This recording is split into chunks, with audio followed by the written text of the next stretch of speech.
জীবনে প্রচুর ঘুরতে হবে, প্রচুর বলতে অনেক অনেক অনেক ঘুরতে হবে।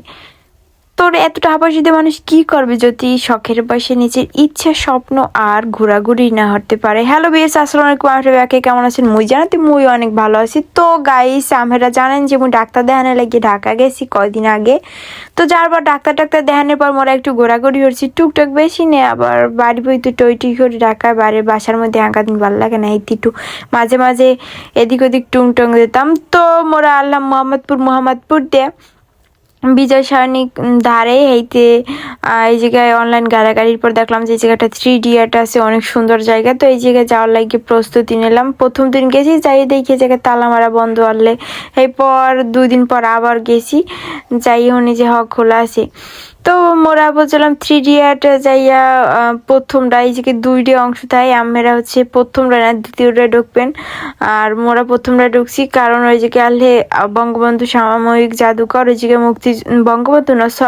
মুক্তিযুদ্ধ সাময়িক জাদুঘর। তো ওই জায়গায় মুক্তিযুদ্ধর অনেক ইতিহাস কাহিনী আর কারা কিভাবে যুদ্ধ করছে, কি কি কাহিনী সব লেখা আছে। তো মোরা ওই জায়গায় বাইরের পর হতাশ হয়ে গেছি যে এই জায়গায় তোমরা আইসি নি, মোরা আইসি 3D হেরা আবার কমে পামো।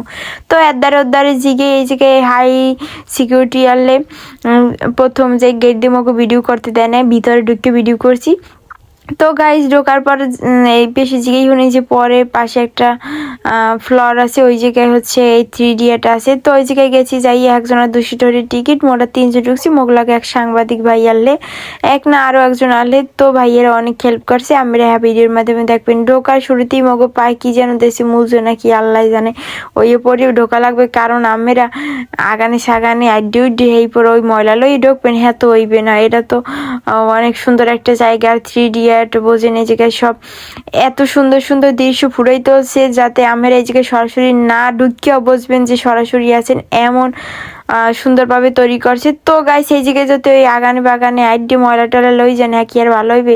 এই জায়গায় ওই যে দেখতেছেন মুই কাজী নজরুল ইসলামের গান গাইতেছি, গুরুজি দর্শন পাইয়া আমি খুবই আনন্দিত যে হাতে দিয়ে আমি গান শিখতেছি। এই পাশে আবার মোর পাশে বই রয়েছে, কেটা দেন চাই রয়েছে কিরমের, ওরে চোখ কান্ডা না চোখ দিয়ে চাই রয়েছে। যাই হোক গেছি, অনেক মজা হচ্ছে। রবীন্দ্রনাথের দ্বারেও গেছি, হ্যারেও সারি নেই, হ্যার দাঁড়িয়ে 2 সাইডে উক্তি নিয়েছি যে জীবনে কিভাবে প্রেম করে সফল হওয়া যায়। কিন্তু গুরুজি আমার যুক্তি দিয়েছে আমি ধারণ করতে পারি নাই, কারণ মোর জীবনে তো প্রেমই হয় নাই। পরবর্তীতে এই হাতির দ্বারে আইছি, হাতির সুরের দ্বারে যাই একটু গুঁতো মারছি, কই মোর একটু জায়গায় তোল বেড়া জীবনেতে কম কেলা গাছ খাওয়া নাই, মোর একটু উপরে উঠো। তো হ্যাঁ, হাতি মোর কথা হলে না। এই পেশে আইছি যে হাতি কথা হলে না, অস্ত্র লইয়ে প্রশিক্ষণ লই যায় কিভাবে মানের লাগে যুদ্ধ করা যায়, কারণ জীবন মানেই বড় একটা যুদ্ধক্ষেত্র। এই জায়গায় হার পড়া যায়, কত কাহিনী যে আইবে। সামনে এই দেহি কুটি টাকা দামের পাখি, হ্যাঁ হাতে লইয়ে লাইছি। মোর লাগে আনলে মোর জমজ বুই না, ওর লাগে মোর ওই জায়গায় বাজাবাজি শুরু গেছে, বাজাবাজি করছি। এই পেশে আবার দৈত্যরে পাইয়ে গেছি, আহারে মনু বারবার গুগু তুমি খেয়ে যাও ধান।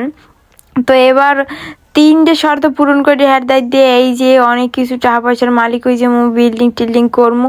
হ্যাঁ ঘষছি কত কোনো ঘষার পর ওর মধ্যে দিয়ে কোনো দৈত্য টৈত্য বাইরে নেই, কপালটাই পোড়া।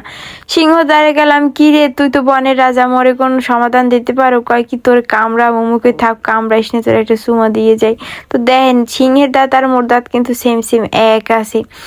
এরপর উপরে ফুলারে দেয়া শেষ, মোরা মধ্যের ফুলারে চলে এসেছি। দেখেন সিঁড়ি কত সুন্দর হয়ে টানাইছে, এই দেখেন কি সুন্দর জাল জাল মশারির টানা। এই যে মোরা তো মশারি হিসেবে ব্যবহার করি, ছোটকালে অন্য হিসেবেও আমি ব্যবহার করছি।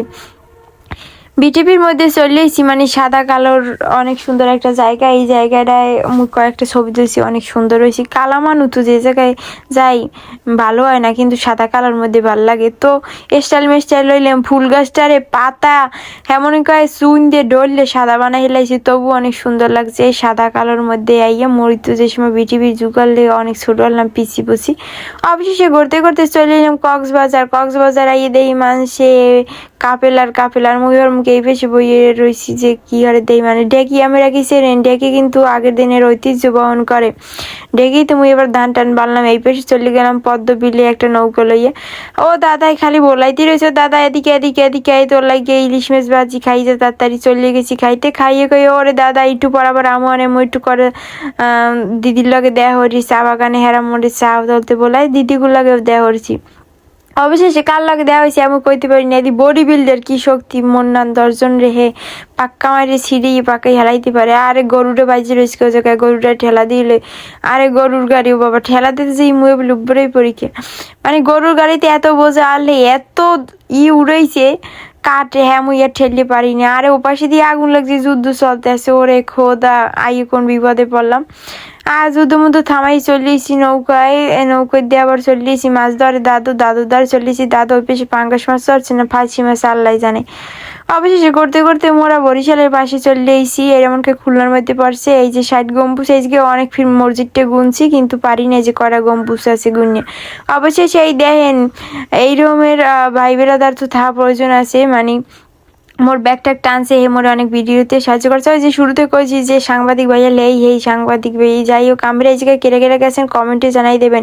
অবশেষে মুইয়ের ভাবি দুজনে ফুললই বাড়ি চললিছি, এটা কিন্তু মোর ভাবিরে তারপর বুঝছে না কোনো সেরা রাত। সবাই ভালো থাকেন, আল্লাহ হাফেজ।